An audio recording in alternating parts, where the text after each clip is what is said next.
आगे आ जाते हैं। अब मैं उस प्लेनेट की बात करने लगा हूं जिससे कि लाल किताब के एस्ट्रोलॉजर्स, जो बड़े बड़े एस्ट्रोलॉजर्स, वो ये कहते हैं कि हम सभी ग्रहों को काबू कर सकते हैं, एक बुध महाराज को नहीं। जिसकी कुंडली में बुध की परेशानी आ गई, या बुध नीच हो गया, या बुध से रिलेटेड प्रॉब्लम है, बुध को काबू करना आसान नहीं है। क्यों? हमने जब प्लेनेटरी कैबिनेट देखी थी तो उसमें हमने देखा था कि बुध महाराज क्या है? राजकुमार, प्रिंस है। प्रिंस क्या होता है? चुलबुला होता है, वो नहीं आते किसी के काबू। वो तो हमेशा अपनी धुन में रहेंगे। इसीलिए इनसे लाल किताब वाले, जिनके पास बड़े से बड़ा उपाय होता है, वो भी घबराते हैं इनसे। अब बुध महाराज को पहले समझ लेते हैं है क्या है। बुध, इंग्लिश में जिसे हम मरकरी भी कहते हैं। एक्चुअली इनकी स्टोरी ये है कि ये भगवान चंद्रमा, यानी कि चंद्र जो ग्रह हैं, और तारा जो कि बृहस्पति गुरु ग्रह की पत्नी थी, उनके पुत्र हैं। कथा के अनुसार तारा का अपहरण चंद्रमा द्वारा किया जाता है, जिससे देवताओं और असुरों के बीच संघर्ष उत्पन्न होता है। तारा को बचा लिया गया, लेकिन उससे पहले वो संबंध बना चुके थे तारा से चंद्रमा, और उसके कारण जो है वो बुध का जन्म हुआ। और जब बुध का जन्म हुआ तो दोनों तरफ से प्रॉब्लम आ गई। गुरुदेव वैसे नहीं उनको मानेंगे, क्योंकि वो तो उनका पुत्र है ही नहीं। अब चंद्रदेव की वो पत्नी नहीं थी, लेकिन असल में तो वो चंद्रदेव के कारण ही उत्पन्न हुए हैं। तो बुद्ध की कहानी ये है। मैं आपको बताऊंगा ये कुंडली में किस तरीके से बिहेव करते हैं, तो ये इनकी कहानी है। लेकिन बुद्ध हमारी कुंडली में है क्या है? सबसे इंपॉर्टेंट थिंग हमारे पूरे सिस्टम में, मेरे लैपटॉप में, आपके सिस्टम में सबसे इंपॉर्टेंट क्या है?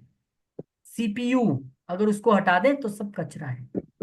यानी कि बुद्ध क्या है? बुद्धि है। अगर ये छोटा सा पीस ना रहे तो सुंदर से सुंदर शरीर भी जीरो है। बुद्ध क्या है? बुद्धिमत्ता, संचार, हमारी बात करने का तरीका, चतुराई, आप कितने इंटेलिजेंट है, इंटेलेक्ट है, बुद्ध आपके अंदर का इंटेलेक्ट है। बुद्ध मरकरी से जुड़ा हुआ देवता है। बुद्ध व्यापारियों की देखरेख करता है, बिजनेस प्योरली बुद्ध। कोई आपसे पूछने आ जाए भाई साहब मैं व्यापार कर पाऊंगा कि नहीं कर पाऊंगा, कुछ नहीं करना आपको, सबसे पहले बुद्ध की पोजीशन देख लेना आप। क्योंकि ये व्यापारी है, प्योर व्यापार, बिजनेस। संचार के बारे में मैंने आपको बता दिया। जब लोग बुद्ध के को चित्र में दर्शाते हैं तो अक्सर शांत शब्दों में कुशल और हल्के हरे रंग में दिखाया जाता है। एक मंदिर में आप उसे पंख वाले शेर पर सवार के रूप में भी देख सकते हैं। एक वक्र तलवार, गदा और ढाल पकड़े हुए भी देख सकते हैं। तो ये एक अलग अलग तरीके से उनका चित्रण किया गया है, लेकिन हाँ, ग्रीन कलर उनसे संबंधित है। बुधवार जिसे हम कहते हैं, वो बुध को दिन समर्पित रहता है। लोगों का मानना है कि इस दिन मरकरी का प्रभाव सबसे मजबूत है। डेफिनेटली जो आएगा ग्रह, जिस दिन का वो होगा, उसका प्रभाव उस दिन सबसे ज्यादा रहेगा। इसलिए जब कोई प्रॉब्लम आती है तो हम उसी दिन उस उपाय को करते भी हैं। ये बेनिफिक प्लेनेट है। लेकिन यहाँ भी एक ट्विस्ट है कि क्या बुध पूरी तरह बेनिफिक है? कुंडली में बुध अगर अकेले बैठे हैं, ठीक है, राजकुमार जी अकेले बैठे हैं, कोई दिक्कत नहीं है, बेनिफिक है। कुंडली में बुध अच्छे ग्रहों के साथ बैठे हैं, शुक्र के साथ बैठे हैं, चंद्रमा के साथ बैठे हैं। हालांकि चंद्रमा के साथ इनकी जोड़ी इतनी बनती नहीं है, फिर भी वो बेनिफिक प्लेनेट है, इसलिए कह रहा हूं। गुरु के साथ बैठे हैं, ठीक है, कोई प्रॉब्लम नहीं है। क्योंकि बुध जिसके साथ बैठते हैं तो राजकुमार है ना, जैसी कंपनी में जाके बैठेंगे तुरंत वैसे ही हो जाएंगे। ये जिस ग्रह के साथ बैठेंगे वैसे रिजल्ट देने शुरू कर देंगे ये। इसलिए इनको सबसे अनकंट्रोलेबल प्लेनेट कहा गया है, कि बुद्ध को कंट्रोल करना आसान नहीं है। देखिए, ये जो लोग आप एस्ट्रोलॉजी पढ़ रहे हैं ना, आप इसे चाहे अपने प्रोफेशन के लिए पढ़ें, मुझे इसे प्रोफेशनली करना है, या अपने निजी जीवन के लिए पढ़ें, कि यार मुझे अपने जीवन में चेंजेस लानी है, तो मैं खुद अपनी कुंडली देख के, अपने परिवार की कुंडली देख के ला सकूं। तो ये सारी चीजें आपको बहुत काम आने वाली हैं। चलिए, अब बुद्ध के पहले थोड़े से और कारक देख लेते हैं, फिर इसको और अच्छी तरह से एक्सप्लेन करें। बुद्ध को राजकुमार कहा गया है। इसके कारक तत्व हैं बुद्धि, दिमाग, सीखना, कुछ लर्न करना, समझना, जानना, शिक्षक। जब भी आपके पास कोई कुंडली दिखाने आए, या इसके बाद अपने बच्चे की कुंडली आप निकाल के देखने लग पड़ो, याद रखना, अगर उसकी पढ़ाई देखनी है तो वो बुद्ध से देखना, गुरु से नहीं। मैक्सिमम एस्ट्रोलॉजर, खासकर जो ट्रेडिशनल हैं, वो गलती कर जाते हैं यहाँ पे कि गुरु अच्छा, अरे क्या बात, ये तो बहुत पड़ जाएगा। अरे भाई साहब, अगर बुद्ध अच्छा नहीं है तो पढ़ाई नहीं होगी। क्योंकि बुद्ध ही है सीखना, बुद्धि, समझना, जानना। मैं टीचर बन पाऊंगा, ये सवाल आपके पास आ सकता है। फटाफट से आप चार्ट खोलिए और देखिए कि अगर बुद्ध का संबंध 10वें घर से बन रहा है, पंचम से बन रहा है, बुध कोई ऐसी राशि में बैठ गया है जो शिक्षा का कारक है, तो आप कह सकते हैं हाँ, बन सकते हैं आप। चतुराई, कितने चतुर आप होंगे, ये आपकी कुंडली का बुध बताएगा, और कहाँ बैठा है। इसके अलावा हमारी वाणी, हमारा भाषण। मैं ऐसे बहुत सारे लोगों की कुंडलियां देख चुका हूं, जिनकी कुंडली खोलते ही अगर किसी ने पूछा अरे इसका तो, मैं ये पूछता हूँ, क्या आपके सारे काम खराब आपकी अपनी वजह से हुए हैं बोलने से? तो हाँ, मैं थोड़ा बोलने में तो प्रॉब्लम है। अब क्या हो गया, उसका बुध नीच है व्यक्ति का, या बुध उसका क्रूर ग्रह के साथ है, या बुध उसका एक ऐसे घर में बैठा है जिसने उसको खराब कर दिया, और वो क्या हो गया, कड़वा बोलने वाला। कहीं भी जाएगा काम बन रहा है अपनी ही वाणी से। कहते हैं ना, ये जो जीभा है ना, जीभा जो ये शब्द हैं, यही हमें तख्त पे बिठाते हैं, यही हमें जमीन पे बिठाते हैं।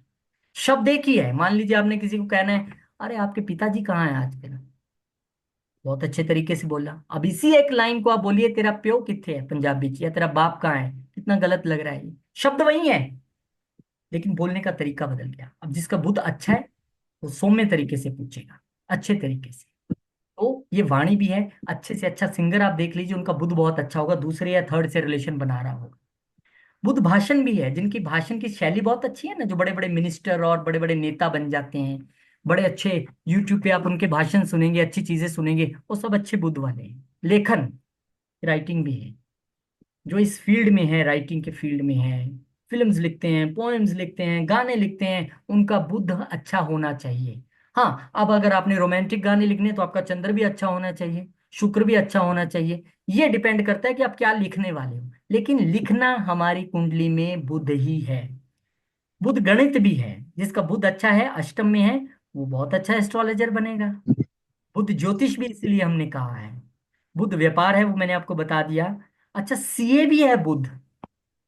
जिन लोगों का बुध अष्टम में है, कोई आपसे पूछने आ जाए ना, सर मैं सीए बन जाऊंगा, अच्छा आपने सीए बनना है, लाइए दिखाइए चार्ट। आप देख रहे हो कि 8th हाउस में बुध है, या बुध अच्छा है, आप कहोगे ओके डन, सीए बन जाओगे। क्यों? सीए क्या करता है, सीए दूसरों के धन को टिकाने लगाता है, कहाँ इन्वेस्ट करना है, कैसे बचाना है, क्या करना है। और अष्टम घर क्या है, कल जब मैं आपको पढ़ाऊंगा, आज थोड़ा थोड़ा ग्लिम्स दे रहा हूं। अष्टम घर है अनअर्न्ड मनी, जो पैसा हमारा नहीं है, वहां पे बुध आ गया तो सीए पक्का है आप, और अच्छा पैसे को मैनेज कर लोगे। तो पत्रकार, अब डेफिनेटली, मैंने तो 15-20 साल इसी फील्ड में लगाए हैं। बुद्ध जिसका ठीक है, वो एक अच्छा रिपोर्टर भी बन जाएगा। क्यों? उसको बोलना ही तो है, आज यहाँ पे ये हो रहा है, वो हो रहा है, ये है, ऐसा है, वैसा है, सारी चीजें उसको ढूंढ के लानी।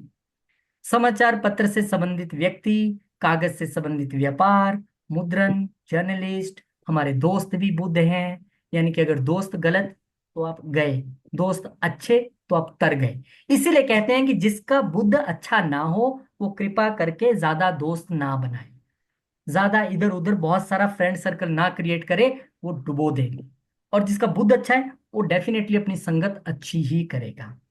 और बुद्ध हमारे रिश्ते में और क्या क्या है, मामा, हमारी चाची।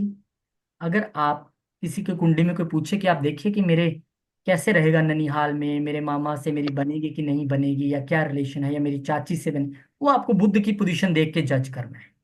वाणी का व्यापार, वेद ज्ञान, ममेरे भाई बहन, नृत्य, नाभि जो हमारी होती है, पक्षी। अच्छा, आप एक और अच्छा बताती हूँ आपको, जितने पक्षी हैं, खासकर कबूतर है, तोता है, ग्रीन पैरेट, तो मैं, हम सबसे ये मानते हैं कि ये बुद्ध का बहुत बड़ा एक कारक है।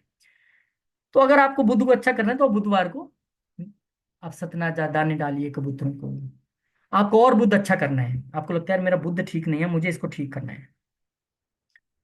अब दिल्ली में तो मैंने देखा है कई जगह मिलते हैं, पक्षी बेच रहे होते हैं, वो तोते लीजिए, दो खरीदिए और उसको छोड़ दीजिए, आजाद कर दीजिए। ये बुद्ध का बहुत बड़ा उपाय है, क्योंकि बुद्ध का कलर है ग्रीन, और पक्षी भी इनके हैं, तो तोता इनका परफेक्ट एक वो बनता है, जो हम रेमेडी के लिए उनको आजाद करके यूज कर सकते हैं।